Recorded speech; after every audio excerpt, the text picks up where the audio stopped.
Trees et Waker sont deux entreprises de services numériques complémentaires dans l'univers des solutions Microsoft.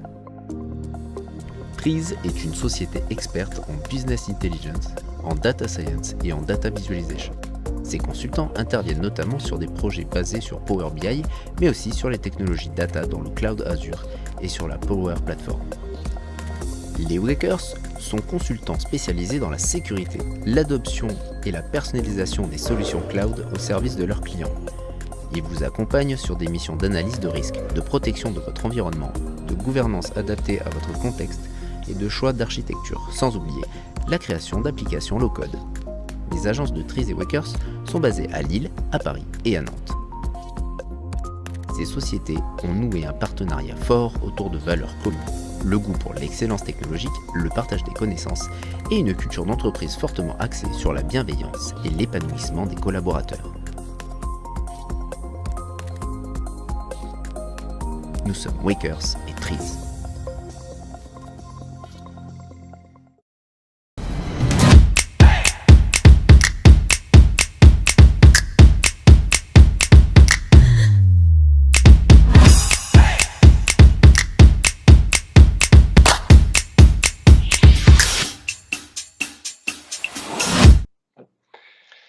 Alors, mais qui sont ces belles entreprises? Merci à nos sponsors. Merci à nos différents sponsors, effectivement. Donc évidemment, un petit coucou à nos collègues de Wakers avec qui on a partagé d'ailleurs les locaux aujourd'hui.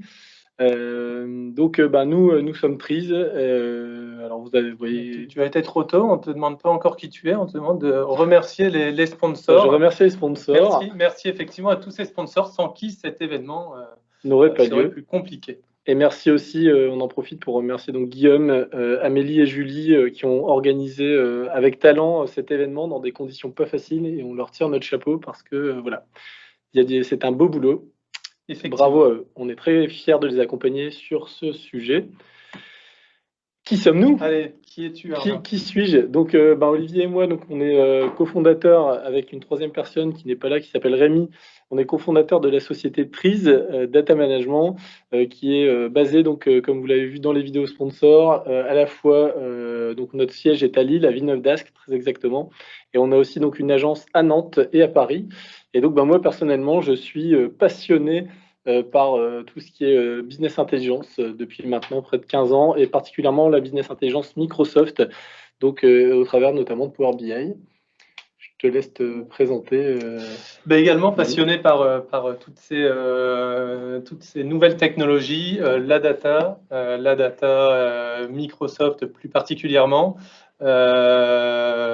et accompagner les clients pour répondre à leurs différentes problématiques métiers et les accompagner de bout en bout. Voilà. Et j'aime aussi les corgis. Voilà, ça c'était important de le préciser, petit clin d'œil. On continue. Donc, petite introduction. On va expliquer un peu le titre de la session. Donc, on a parlé de retour d'expérience. Donc, tout d'abord, on va se poser la question, qu'est-ce qu'une grosse entreprise, Olivier? Effectivement, alors on a essayé de reprendre les différentes classifications INSEE, TPE, PME, ETI, grande entreprise. Nous, on a mis grosse entreprise. Pourquoi? Parce qu'on va principalement, dans ce retour d'expérience, et même de manière générale chez Trees, attaquer les grosses ETI et les grandes entreprises, donc généralement des sociétés à plus d'1 milliard d'euros de chiffre d'affaires et au moins 2-3 000 personnes au sein de l'entreprise. Donc vraiment grosse ETI ou grande entreprise. Et on verra effectivement que la manière dont on va aborder les problématiques dans ces entreprises de taille très importante ne sera pas exactement la même que sur une TPE-PME. Voilà. Alors, pour la petite histoire, nous, aujourd'hui, on va baser notre retour d'expérience sur principalement trois entreprises dans lesquelles on est intervenu et dans lesquelles on a mis en place donc, toute la plateforme Power BI. Depuis d'ailleurs bien en amont en fait de la mise en forme elle-même, de la mise en place elle-même, puisqu'on a participé au choix technologique qui a permis de déterminer quelle était la meilleure solution à adopter. On va en parler un peu plus tard. Et donc ces trois entreprises aujourd'hui, on va dire qu'elles sont du secteur retail et e-commerce B2B. Effectivement, comme principalement dans le Nord avec un gros berceau retail. Un gros berceau retail. Voilà. continue dans nos questions. On était censé faire un retour d'expérience dans des grosses entreprises de la mise en place de Power BI Premium. Ce n'est pas forcément le but de cette session, mais on va quand même juste faire un focus rapide sur Power BI Premium. Power BI Premium va fournir à votre organisation des ressources dédiées qui vont permettre d'exécuter le service Power BI afin d'avoir on va dire des performances plus fiables, mais surtout un plus gros volume de données et également des fonctionnalités avancées. Alors quand on parle de fonctionnalités avancées dans Power BI Premium, il y a déjà eu beaucoup de présentations qui seront faites dessus et Guillaume a déjà fait plusieurs présentations là-dessus. Mais donc quand on parle de fonctionnalités avancées, on va parler de chargement par incrément, de rapports paginés, d'incorporation de rapports à l'intérieur de sites web. D'applications web ou de portail d'intranet d'entreprise. Tout à fait. De géodistribution, de mise en mémoire de datasets, de plus de rafraîchissement. Donc, énormément de fonctionnalités, et j'en passe, j'en ai forcément oublié pas mal. Avec un point également, et qui est très intéressant dans ces grosses entreprises, c'est qu'il va permettre une diffusion étendue de ce contenu de rapport en lecture, sans limitation, donc sans avoir besoin d'acquérir une licence par utilisateur, ce qui est là le principe des licences pro. Voilà, c'est le plus gros point pour les entreprises, pour dire les choses, pour les multinationales, c'est qu'effectivement le mode de licence, on va dire, de Power BI, le mode de licence classique de Power BI Pro, qui nécessite d'acquérir une licence à 8,40 € par utilisateur pour pouvoir partager et consulter des rapports qui ont été partagés. Très clairement, ça, c'est un point bloquant pour une très grosse structure. Et eux veulent absolument basculer sur un mode de licence où ils sont d'accord pour payer une licence pro pour les contributeurs. Mais par contre, toutes les personnes qui consultent, et donc il y en a forcément des milliers dans ce genre de structure, ces personnes-là, ils ne souhaitent pas un mode de tarification par personne, à la personne. Hein. Donc, je suis une grosse entreprise, je suis dans une stratégie data-driven, je vais vouloir donner accès à 10 000 personnes à des rapports qui vont peut-être consulter qu'une fois par mois, mais je veux démocratiser l'accès à cette information. Ça devient très compliqué de mettre en place une tarification à la personne et le modèle Power BI Pro là, ne devient plus intéressant. Ok, et du coup, ce modèle, quel est-il, Olivier? Alors, c'est vraiment là pour se donner une idée et montrer que on attaque aussi des grosses entreprises parce que là où une licence pro, on est sur un tarif public à 8,40 € par mois par utilisateur. Là, sur la partie premium, ça va commencer à devenir intéressant quand on va avoir plus de 500 utilisateurs. On va avoir des nœuds de capacité. Donc, quand on parle de capacité, on va parler de un serveur, de cœur virtuel, ouais, presque un serveur, de cœur virtuel et de mémoire. Mais si on regarde cette tarification, les premières tarifications, donc les nœuds P1, c'est 4 000 €. 4 000 €, plus de 4 000 €, donc par effectivement, par mois. C'est le ticket d'entrée. Le ticket d'entrée. Donc il faut effectivement être une grosse entreprise pour avoir accès à du Power BI Premium. Mais avec la démocratisation, et là je spoil peut-être des événements futurs qui se dérouleront, on va voir qu'on va avoir du premium à la personne qui va bientôt sortir et qui va permettre de démocratiser cet accès à ces fonctionnalités premium. Ok. Bon, donc vous voyez, voilà, c'est assez conséquent. Alors pourquoi les entreprises font-elles le choix de Power BI Premium aujourd'hui? Bon, je continue du coup. Où tu veux, vas-y. Non, mais j'y vais. Alors, en premier lieu, on va dire, qu'est-ce qui fait que les entreprises choisissent Power BI déjà? Pourquoi elles ont un projet Power BI d'ailleurs, ces entreprises-là? Parce qu'en fait, il faut bien se dire, des multinationales de ce type-là, elles n'ont pas attendu 2020 pour commencer à travailler la data. Elles ont déjà un existant généralement, où ils ont déjà des produits qui ont été installés et qui permettent d'adresser des besoins de reporting souvent. Alors le premier besoin, on va dire le besoin le plus évident, c'est de vouloir migrer vers un usage de data visualisation. Ce qu'il faut se dire, c'est que historiquement, la business intelligence, ces entreprises-là en font depuis 15, 20, 30 ans. Mais elles ont plutôt jusqu'à maintenant un usage qui est orienté autour de l'extraction Excel, de retravailler du tableau, enfin pas trop tableau de bord justement, mais plutôt des listings de chiffres beaucoup d'extraction, beaucoup de documents, c'est-à-dire pas quelque chose d'interactif, mais plutôt quelque chose de statique au format PDF ou au format Excel. D'accord ? Donc le premier souhait, c'est que les directions générales, on va voir, veulent bousculer un peu les habitudes de travail de leurs équipes et souhaitent les pousser vers un usage de data visualisation. Ça ne veut pas dire casser tout leur existant. Donc, quand Ça on veut dire parle de ces compléter, grosses entreprises, on va parler d'entreprises qui ont beaucoup de reporting institutionnel existant, du BO, Du du business Cognos, object, du voilà, du reporting Cognos, services, du Crystal Report, et on va arriver en partenariat souvent avec Microsoft sur un choix d'outils, des comparaisons d'outils qui vont permettre de faire le choix de Power BI ou des fois d'autres outils. On ne gagne malheureusement pas à chaque fois, ça dépend vraiment des besoins du client. Mais donc vont faire le choix de Power BI et ce qui nous permet de sortir notre épingle du jeu, il y a l'aspect aujourd'hui tarification qui est vraiment un gros critère différenciant. Voilà, donc pourquoi est-ce qu'ils choisissent Power BI plutôt qu'une solution concurrente? Ouais. D'ailleurs, qu'est-ce qu'il y a comme solution concurrente en face? On va dire qu'aujourd'hui, les gros concurrents de Power BI, c'est particulièrement Qlik, et notamment la solution QlikSense, et Tableau Software, pour ceux qui connaissent, qui a été racheté il y a quelques temps par Salesforce. Voilà, c'est les gros concurrents aujourd'hui. Pourquoi est-ce que Power BI gagne parfois, souvent même en ce moment, face à ces concurrents-là? Tout simplement, la première raison, effectivement, c'est le coût, hein, effectivement. C'est effectivement une raison importante, mais il y a également vraiment moins cher, vraiment moins cher. Moins cher, oui. Et effectivement, en plus, le coût et le fait que le produit soit très bien positionné, considéré comme leader, et le Gartner sur la partie business intelligence est un gros appui, et également qu'il soit soutenu par un éditeur qu'on peut appeler un Big Four, qui permettent également quand même d'avoir cette solidité. Et puis un écosystème très fort. Voilà. C'est-à-dire que Qlik, typiquement, Qlik et Tableau sont beaucoup plus coincés, on va dire, dans un univers, on va dire, où ils sont un peu niche player. Hein. Ils ont que entre guillemets un outil de data vis.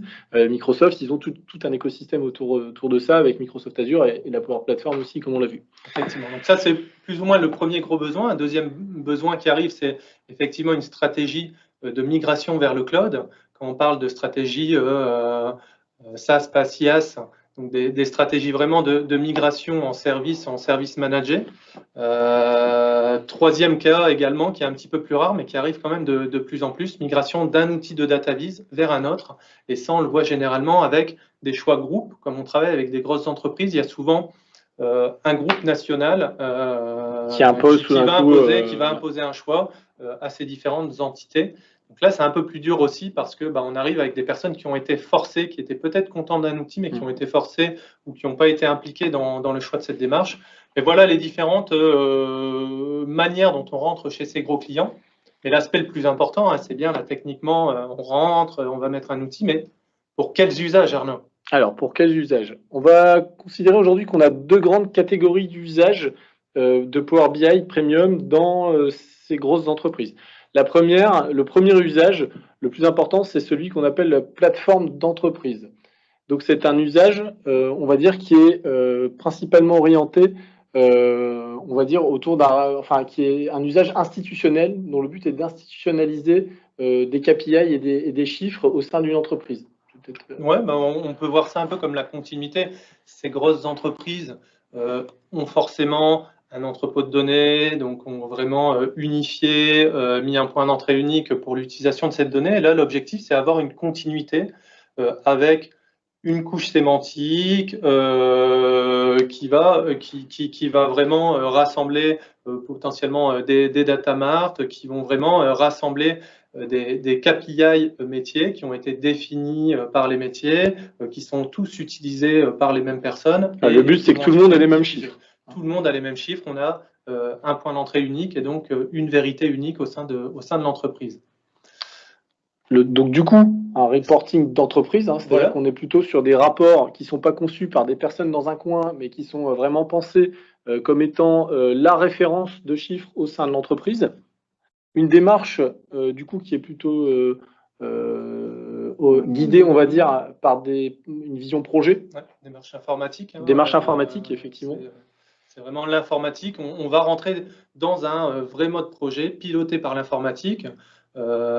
Sur lequel voilà, on n'est pas forcément d'être sur une démarche en V, mais on peut être vraiment sur une vraie démarche agile, mais où on va vraiment être piloté sur ce projet-là, donc ça va quand même prendre du temps, où on va vraiment intervenir souvent par environnement métier, mais c'est bien porté par l'IT. Et ça, c'est vrai que c'est l'élément l'élément important, c'est-à-dire que là, on n'est vraiment pas dans une démarche celle de self-service, quoi.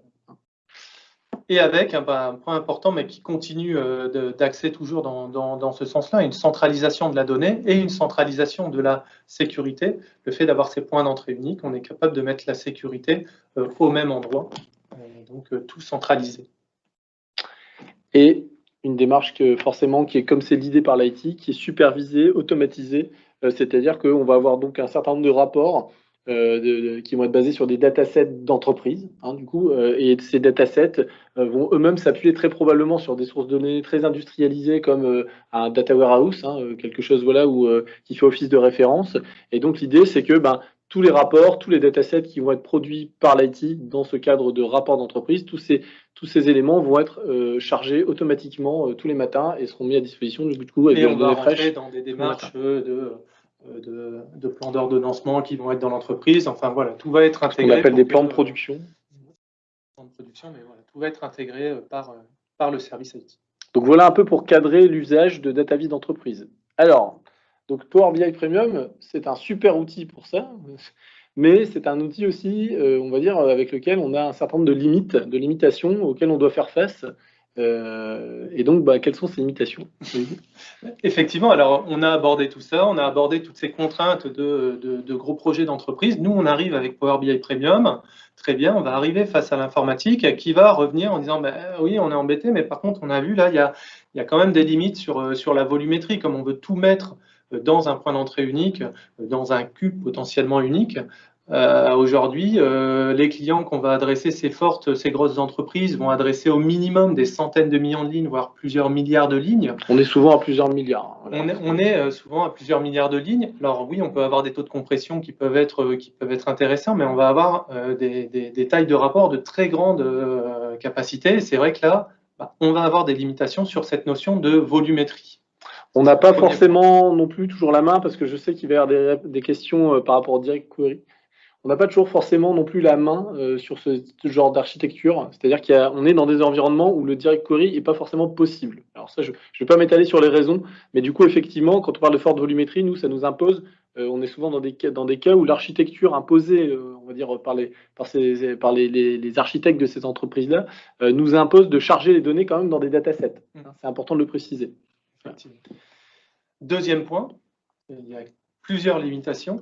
L'aspect scalabilité. Donc c'est vrai que sur tous ces points-là, il y a des personnes sur un mode interactif qui disent je ne comprends pas, on m'a dit que Power BI Premium c'est scalable. Oui, il y a des P1, des P2, des P3, des P4, tu nous les as présentés tout à l'heure. L'aspect scalabilité, au sens où on l'entend, c'est on va dire des notions de scale up, scale out on demand, c'est-à-dire que là, je sais que le matin à 8 h, j'ai un pic d'activité, je vais augmenter jusqu'à 10 h, mais c'est souvent le cas. C'est souvent le cas, au moment du chargement des données. Quand à 10 h, je vais regarder mes chiffres. Je n'ai pas possibilité de dire oui, là, je vais mettre un peu plus de puissance, je vais ensuite réduire. On est plutôt là sur une scalabilité linéaire. Je vois que il y a de plus en plus de demandes et de plus en plus de gens qui adoptent le produit. Je vais passer d'une P1, une P2, à une P3, une P4, mais c'est souvent des abonnements annuels avec des montées. On est engagé à l'année, et donc on peut pas. Alors on peut monter assez facilement, on ne peut pas réduire, downscaler assez facilement. Donc cette scalabilité à la demande, aujourd'hui, est un peu. Cette absence de scalabilité à la demande. Cette absence de scalabilité à la demande est un point effectivement embêtant. Le point le plus embêtant, Arnaud, on est ensemble, on va arriver dans ces grosses entreprises, on va faire du travail d'équipe. On parlait d'un projet piloté par l'IT, dans une équipe IT. C'est compliqué là, avec Power BI Premium, d'arriver en se disant très bien, je prends mon rapport Power BI, je vais travailler, vous inquiétez pas, dès que j'ai fini, je vous l'envoie, et puis je clique à la rigueur même et je le mets en prod.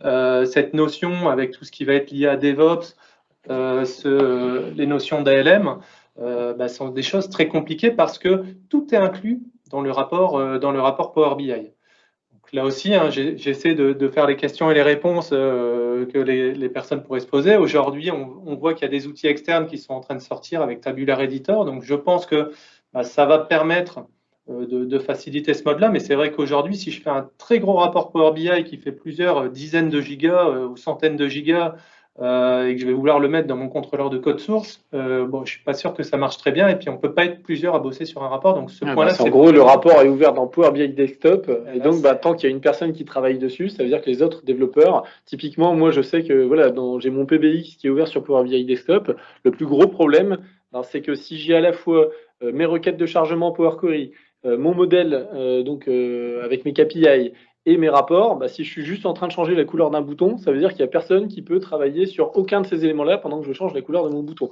Donc évidemment, il y a évidemment des stratégies qui permettent de segmenter le modèle d'un côté dans un PBX et les rapports on va dire la vis dans un autre. Mais bon, le problème, c'est que c'est pas très élégant et c'est surtout pas très adapté comme mode de travail. Enfin, Power BI Desktop n'est pas fait pour faire ça au départ, quoi. Effectivement, et puis le système de mise à jour mensuel de l'outil Power BI Desktop rend le travail aussi compliqué parce que ça voudrait dire que plusieurs développeurs, j'ai mis la nouvelle version.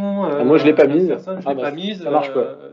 On peut avoir des soucis avec donc le cycle de vie, on va dire très dynamique le cycle de mise à jour très dynamique de Power BI Desktop est pas forcément non plus très adapté à un travail en équipe, on va dire industrialisé. Voilà. Notre problème, c'est donc aussi dans Power BI Premium Alors, on a pas mal de logs et de monitoring qui sont possibles, hein, mais on va dire en version avancée, on pourrait aussi avoir quelques limitations. Là aussi, il y a de plus en plus de choses qui nous permettent que ce point-là ne soit plus une limitation. Mais c'est vrai qu'aujourd'hui, nous, dans notre retour d'expérience, on voit encore des limitations sur ces points-là. D'ailleurs, voilà, des choses qu'on est obligé de compléter nous-mêmes, plus ou moins. Tout à fait. Par des développements mais Arnaud, là on arrive avec des limitations, mais j'espère que tu viens quand même avec des solutions. C'est ce qu'attendent les personnes là, qui sont tenues en haleine. Qu'est-ce que tu nous proposes, Arnaud? Donc aujourd'hui, effectivement, Power BI Premium, c'est une belle plateforme, mais quand on la délivre, on va dire, dans ce type de structure, dans des grosses boîtes, on est des gros clients. Aujourd'hui, nous, on a plutôt tendance à proposer un duo gagnant, c'est-à-dire un duo qui est Azure Analysis Services plus Power BI Premium, c'est-à-dire qu'on vient compléter en fait la proposition de valeur de Power BI Premium par un autre outil qui est intégré dans Microsoft Azure. Alors pourquoi est-ce qu'on fait le choix d'Azure Analysis Services? On va le voir, on va expliquer après ce que ça apporte, mais l'un des points les plus importants, on va dire, c'est qu'on s'appuie sur des technologies qui sont quand même très très proches d'un point de vue langage de développement et modélisation de Power BI Premium, puisqu'en fait, c'est plus ou moins le même outil, le même moteur qui a été forqué dans deux produits différents. D'accord, donc si j'ai commencé sur Power BI Premium que j'avais pas de cube, c'est pas non plus dramatique. C'est pas un drame, on s'est migré, on va dire, une partie des développements qui ont été faits dans Azure Analysis Services. Ce qu'il faut comprendre, c'est qu'Azure Analysis Services se pose vraiment comme un moteur de stockage à part de Power BI Premium, et donc en plus il a l'intérêt d'être dans Microsoft Azure, donc on reste on va dire voilà dans le même écosystème, et surtout on va dire en théorie les gens qui ont fait le choix, les entreprises qui ont fait le choix de Power BI Premium ont forcément déjà de l'Azure, puisque pour des raisons de sécurité etc ils ont dû au moins souscrire, construire ce qu'on appelle créer un tenant pour charger à minima tout leur annuaire Active Directory, c'est-à-dire l'annuaire avec les logins mots de passe de tous leurs salariés, de tous leurs employés, puisque forcément, pour se loguer sur Power BI Premium, il faut avoir un compte Azure. Hein. Donc voilà, c'est le premier point, et c'est pour ça qu'aujourd'hui, nous, on vient avec cette solution-là. Alors, qu'est-ce qu'apporte, Olivier, forcément, Azure Analysis Services en complément de Power BI Premium? Non, si on dit rien du tout, là, c'est qu'on s'est complètement loupé. Non, je pense que ça apporte quelque chose. Non, mais effectivement, ce duo gagnant Power BI Azure Analysis Services, sur l'aspect forte volumétrie, on va découper, séparer, comme on le fait dans beaucoup de projets BI, la partie data model de la partie restitution. Et sur cette partie data model, on va pouvoir effectivement avoir une très forte volumétrie, parce que si vous regardez côté Azure Analysis Services, on peut monter en puissance, on peut monter sur des choses très très hautes, donc on va pouvoir avoir une très forte volumétrie de données et avec ces aspects aussi forte volumétrie, des outils qui permettent de gérer la forte volumétrie, du partitionnement, donc se faciliter la vie aussi pour faire des rechargements. Donc, des personnes qui pourraient nous dire oui, sur Premium, on est capable de faire un petit peu de partitionnement, on est capable de faire du chargement par incrément. Là, on n'a plus de limitation, on peut vraiment jouer comme on veut sur ces notions de partitionnement qui vont améliorer les temps de chargement et qui vont permettre de faciliter ce chargement par incrément. Ça, c'est le premier point. Le deuxième point, on parlait de scalabilité qui était vraiment un aspect embêtant. Là, on a vraiment une scalabilité à la demande, ce qui va nous permettre de pouvoir ajouter des réplicas, donc faire du scale-out, ou autrement augmenter les puissances.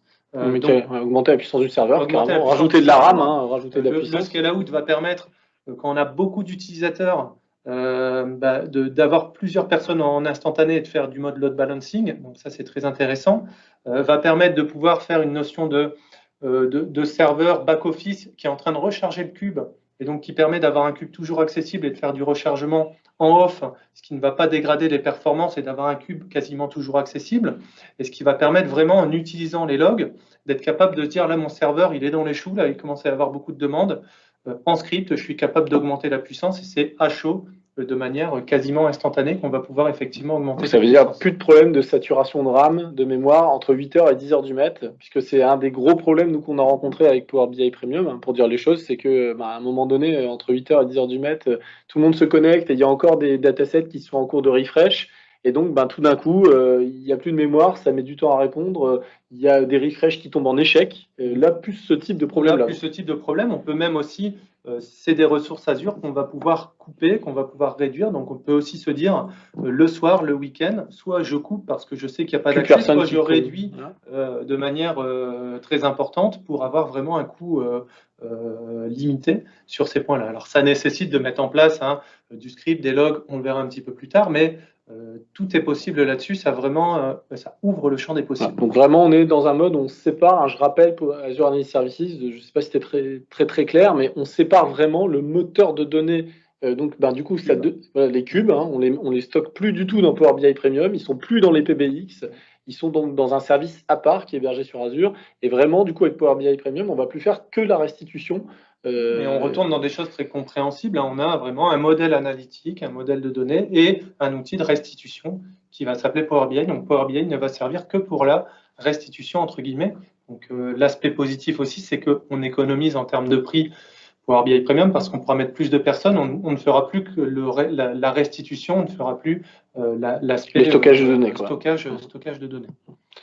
Le travail collaboratif, Arnaud. Le travail collaboratif, c'est juste du bonheur parce que le fait effectivement de séparer donc les deux outils, ça veut dire qu'effectivement on va pouvoir avoir une partie d'équipe qui travaille plutôt sur le reporting et sur la restitution au travers de Power BI Desktop. Et par contre, on va avoir l'autre partie de l'équipe qui va pouvoir travailler donc sur les cubes d'entreprise dont on parle, les fameux datasets d'entreprise, au travers donc d'un outil à part, puisqu'en fait Azure Analysis Services, le développement dans Azure Analysis Services ne se fait pas dans Power BI Desktop, il se fait dans un outil qui est beaucoup plus orienté développeur, puisqu'il s'agit de Visual Studio.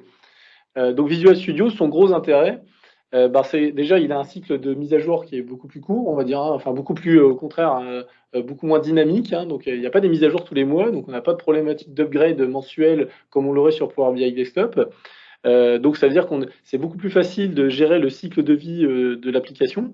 Et en plus, Visual Studio est beaucoup plus orienté DevOps puisqu'il va permettre de se connecter notamment avec Git de manière très simple et de stocker ses sources sans avoir à stocker les données en même temps que les sources, puisque c'est le problème avec les PBX, vous stockez à la fois les requêtes de chargement, la modélisation, mais vous stockez surtout les données.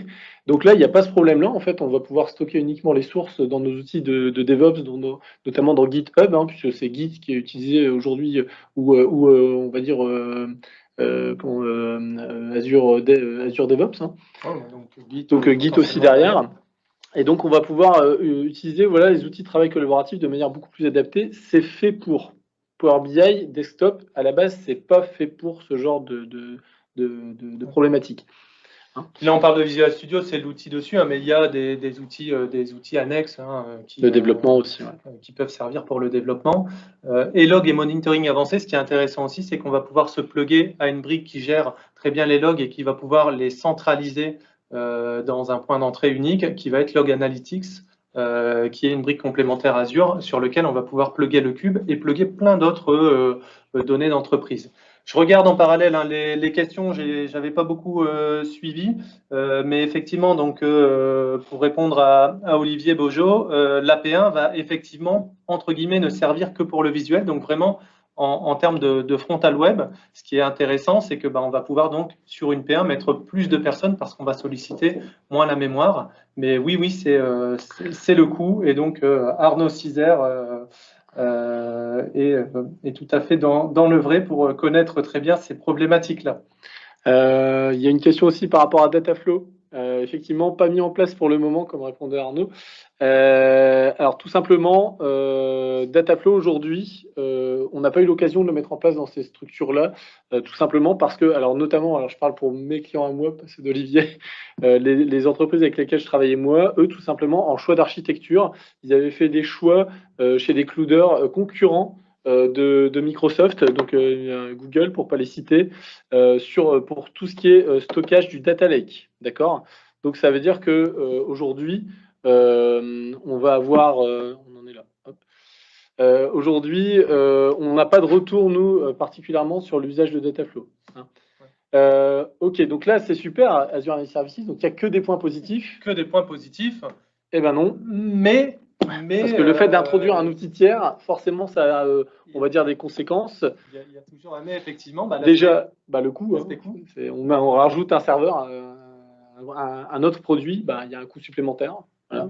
Une maintenance, deux services aussi, potentiellement un petit peu plus de maintenance, même si on est sur des outils pas assez SaaS. Donc la maintenance est faible. Mais le point le plus important qui est assez compliqué, c'est la confusion chez le client, parce que là, on va arriver, nous, on est convaincus par ce duo gagnant, mais on va arriver et les clients ne vont pas comprendre. Ils vont dire, on doit vendre deux outils au lieu d'un. Voilà, et puis on va être comparé. On va comparer l'offre Azure Analysis Services Power BI Premium à un tableau, un clic, et on ne compare donc pas les mêmes choses. Et d'un point de vue coût, on va se dire, mince, ça coûte quand même un petit peu plus cher que ce qu'on m'avait vendu en regardant juste Power BI Premium. Donc c'est vrai que cette confusion n'est pas simple, mais là, c'est c'est notre rôle en tant que consultant d'apporter des réponses claires et que le client ne se sente pas perdu, parce que c'est vrai que quand on va dire, bon, attendez, on va vous mettre une S4 avec une P1, le client, il dit, ouais, j'ai pas tout compris, mais ça a l'air super. Tout à fait. Une petite démo, alors vraiment très très rapide, parce que pour tout vous dire, on est très mauvais, on n'est vraiment pas bon là sur le. Alors, attends, on en est là, je crois, voilà. Donc on va vous montrer très rapidement alors vraiment 2 secondes, hein, un des rapports qu'on a fait notamment pour le suivi des logs, les fameuses problématiques de log et monitoring au travers de Azure Analysis Services. Donc là, on est nous sur un rapport qu'on a développé, un rapport TRIZ, sur la base de ce que tu disais tout à l'heure, c'était l'outil de gestion des logs de Azure, c'est ça?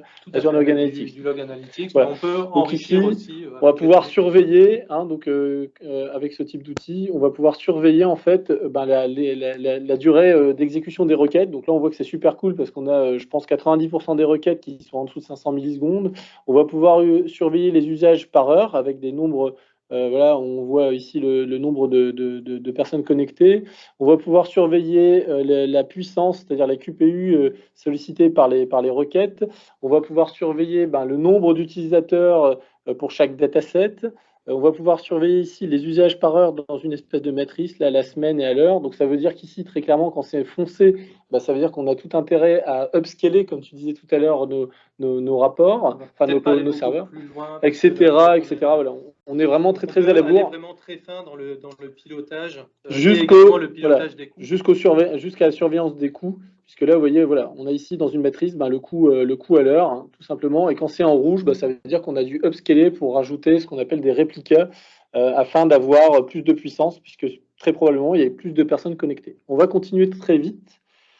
L'autre usage, parce qu'on a parlé pour l'instant de BI industrialisé, et effectivement, juste, je te coupe, Arnaud, je vois que Aïssa, donc oui, Visual Studio pour SSS, SSIS, on peut utiliser la version Community qui est gratuite, et les déploiements peuvent être automatisés, mais ça c'est plutôt sur une stratégie DevOps. Mais autrement, on peut tout scripter, que ce soit en utilisant les API REST, en utilisant du PowerShell. Il y a vraiment tout qui est ouvert pour que ce soit automatisable et on peut le mettre dans DevOps. Merci Olivier. Alors, donc, deuxième cas d'usage, tout ce qui est self-service BI, puisque vous avez vu, pour l'instant, on a parlé de BI industrialisé, mais effectivement, on s'est donc tourné vers une catégorie d'outils qui était plutôt orientée développeur et qui était plus du tout orientée self-service. Il y a certaines multinationales qui font le choix aussi de Power BI Premium pour en faire leur plateforme de self-service d'entreprise. Donc, c'est quoi une plateforme de self-service d'entreprise? Ça veut dire que les datasets qu'on va publier dessus vont être conçus par les métiers, plus du tout là par donc les requêtes et les KPI sont conçus par les métiers. Les rapports sont conçus aussi par les métiers. On n'est pas du tout en mode projet, c'est-à-dire c'est le contrôleur de gestion dans son coin qui a décidé tout d'un coup de faire, qui a pris l'initiative de faire son rapport lui-même et son modèle lui-même. Et l'IT est là uniquement en accompagnement et en gouvernance de ces personnes-là.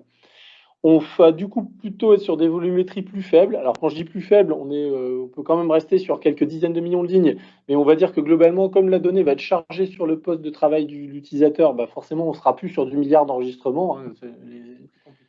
Power BI Desktop, à mon avis, aurait du mal à supporter ça sur un poste de travail. Et enfin, on va être plus techniquement, les rapports vont être plus simples, c'est-à-dire il y aura moins de complexité. Très clairement, là on n'est plus sur du challenge technique avec des KPI très complexes et des modèles avec des milliers de tables. Quels sont les enjeux, on va dire, nous, sur notre retour d'expérience, quels sont les enjeux pour mettre en place ce type d'usage dans une grosse entreprise? Le premier, c'est le change management.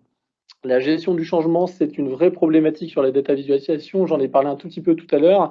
Il va falloir mettre en place des stratégies pour faire adopter les usages data vis par les métiers. Donc là, on n'est plus du tout sur le challenge technique. Comment on fait, nous, aujourd'hui, de notre retour d'expérience pour gérer le changement dans ce type d'entreprise? Pour que les métiers commencent à accepter de laisser tomber, on va dire, l'extraction Excel et des listings de chiffres et commencer à se tourner vers les usages data vis, nous, aujourd'hui, on va démarrer par des audits d'usage de la data, puisque comme je vous avais dit, forcément on n'arrive pas en terrain inconnu, les gens font quand même de la data depuis des années, mais juste pas avec de la data vis, et on va essayer d'identifier très clairement quels sont les nouveaux besoins qu'ils n'avaient pas réussi justement à adresser jusqu'à maintenant avec des business objects ou des choses comme ça. Donc ça va nous permettre, nous, de définir à la fois, on va dire, un premier niveau de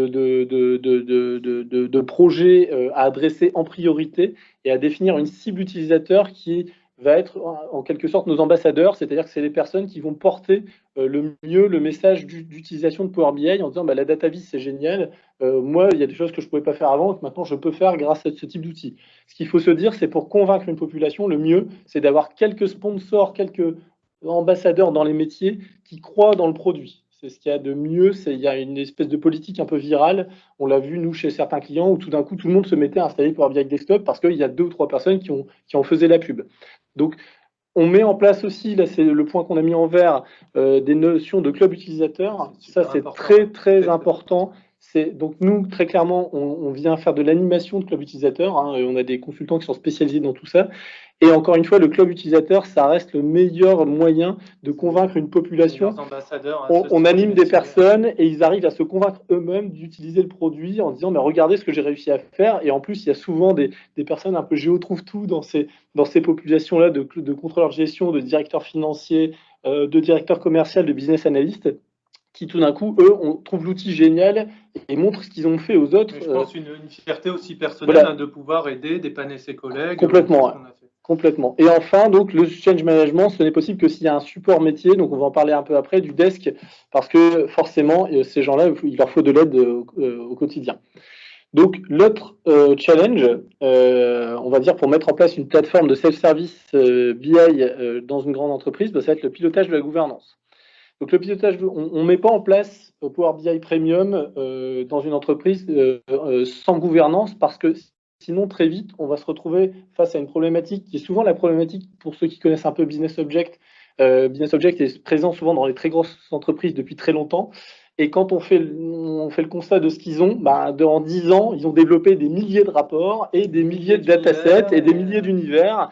Et finalement, qu'est-ce qui est utilisé, qu'est-ce qui l'est pas? Quand tout d'un coup on ouvre cette espèce de fatras et qu'on dit il faudrait que je fasse le point entre ce qui sert et ce qui sert pas, c'est très douloureux. Donc aujourd'hui, la première problématique, ça va être d'organiser des espaces de travail dans Power BI Premium, c'est-à-dire faire en sorte que les personnes ne publient pas tout n'importe où, mais qui est quelque chose de structuré. Alors ça peut être, des espaces de travail peuvent être organisés soit par équipe, soit par practice, soit par périmètre métier. Enfin, il y a plein de stratégies, mais il faut la définir. La deuxième logique, la deuxième question à se poser, c'est qui peut publier en fait. Si vous laissez le choix à tout le monde de publier ses rapports, je peux vous dire que ça va vite être un carnage. Donc nous, ce qu'on a plutôt tendance à faire, c'est essayer de bloquer, entre guillemets, la publication systématique à tout le monde et on va dire donc de responsabiliser les utilisateurs. Alors vous verrez après, on va vous parler des stratégies de publication. On n'en parlera pas malheureusement. On n'en parlera pas parce qu'on n'a pas le temps. Mais voilà, nous, pour publier, on va passer par ce qu'on appelle des validateurs techniques et fonctionnels. C'est-à-dire que pour responsabiliser les utilisateurs, eh bien, on va nommer des personnes. Donc au départ, ce sera plutôt des personnes de l'IT ou des consultants qui interviennent, qui eux auront comme mission de valider techniquement que les rapports ne sont pas complètement délirants, parce que sinon on peut très vite arriver à des choses énormes, des rapports avec des millions d'enregistrements qui vont faire tomber, des centaines de millions d'enregistrements qui vont faire tomber la plateforme. Et surtout, l'idée, c'est aussi qu'il y a une validation fonctionnelle, c'est-à-dire que ces personnes disent, quand il y a quelqu'un qui me soumet un nouveau rapport qu'il veut partager avec d'autres, je vais déjà vérifier qu'il n'y a pas un autre rapport qui couvre le même périmètre avec exactement les mêmes KPI, voire même les mêmes KPI mais avec des définitions différentes, parce que ça peut vite devenir une cacophonie d'un point de vue, on reste quand même sur des indicateurs d'entreprise, quoi. Donc l'idée, c'est que ces personnes, les validateurs, on va au départ assumer cette fonction, mais peu à peu, on va prendre des personnes des métiers à qui on va confier de plus en plus de... alors je crois qu'il y a un micro qui est ouvert, excusez-moi. Donc on va prendre des personnes des métiers et peu à peu, on va leur confier de plus en plus de responsabilités. C'est-à-dire qu'on va, on va leur filer ce qu'on appelle des badges, d'accord, des rewards. C'est-à-dire qu'on va récompenser les personnes qui ont au départ publié plus de 10 rapports, puis qui ont plus de 100 personnes qui consultent leurs rapports, etc. Et on va leur filer des rewards jusqu'à ce qu'ils deviennent eux-mêmes validateurs et qu'ils aient enfin le droit de publier eux-mêmes.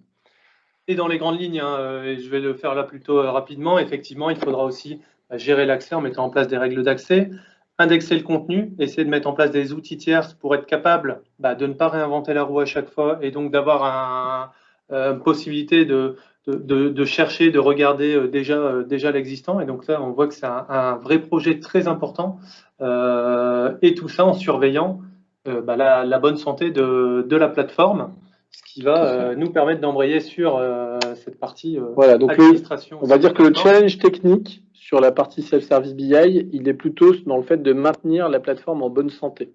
Donc, je vois que Guillaume voulait nous dire un mot. Non, c'était juste pour monsieur un petit signal pour vous dire qu'on est dans la ligne droite des 5 minutes. D'accord, parfait. À tout à l'heure. Merci. Donc, très clairement, il va y avoir un gros challenge de ce point de vue-là, parce que comme je vous disais, on va en fait avoir une plateforme sur laquelle les gens auront tous le droit de publier, mais il va falloir que tous les jours, elle continue de tourner.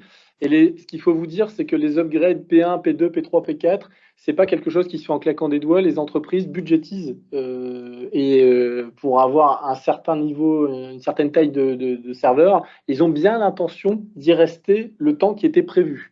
Donc ça veut dire que pendant ce temps-là, c'est l'équipe infra et donc les personnes qui vont s'occuper de la gouvernance qui doivent faire en sorte que ça continue de tourner, même si tout d'un coup les besoins ont explosé, même si tout d'un coup ça a suscité plein d'envie, parce que la self-service, ça suscite plein d'envie. Oui, et puis qui dit self-service, là on prend un point aussi qui est important, c'est l'actualisation des données.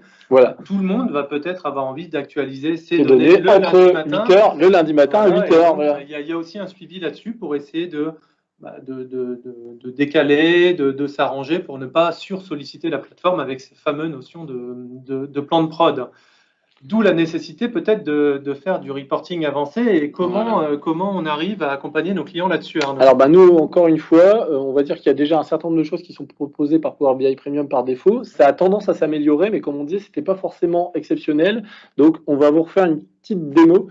En fait, on a... C'est surtout également, en plus que ces grandes entreprises ont des fois besoin de récupérer des données internes. On a peut-être des coûts d'achat de licence quand on veut faire du suivi qui ne sont pas les mêmes. Donc, on va récupérer des fichiers venant d'endroits différents qu'on va ensuite réagréger au sein d'un rapport Power BI. Tout à fait. Fait tout son sens. Tout à fait. Donc là, très clairement, on a, nous, du coup, conçu des rapports Power BI qui vont permettre effectivement de surveiller à la fois la santé du serveur et aussi les politiques de refresh, puisque vraiment, très clairement, c'est ça le cœur du problème aujourd'hui. De toute façon, si vous regardez, ça se voit juste ici, la consommation de la RAM, le pic de consommation de la RAM, il intervient systématiquement tous les jours entre 8 et 9 heures, c'est-à-dire au moment où tout le monde a programmé ses refreshs. Et je dirais que aujourd'hui, c'est vraiment le talon d'Achille de la solution, pour être clair.